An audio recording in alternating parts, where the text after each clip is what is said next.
இன்றைக்கி நம்ம வீட்டு சமையல் என்னென்னு பார்க்கலாம் வாங்க. இன்றைக்கி நம்ம வீட்டு ஃப்ரெஷ்ஷான கீரையை தான் கடைய போகிறோம்.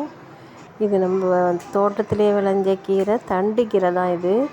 இல்லை எவ்வளோ ஃப்ரெஷ்ஷாக இருக்குது பாருங்கள். உரம் போடாத கீரை இது.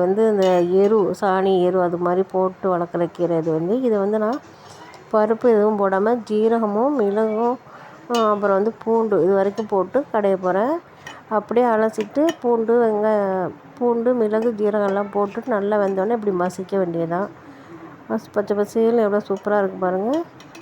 அப்படியே தாளிப்பு கொடுத்துடலாம். அதுக்கு கொஞ்சம் 2 ஸ்பூன் எண்ணெய் விட்டு கடுகு காஞ்ச மிளகா அதை தாளித்து அதில் கொட்டிட வேண்டியதான். சூப்பராக இருக்கும்.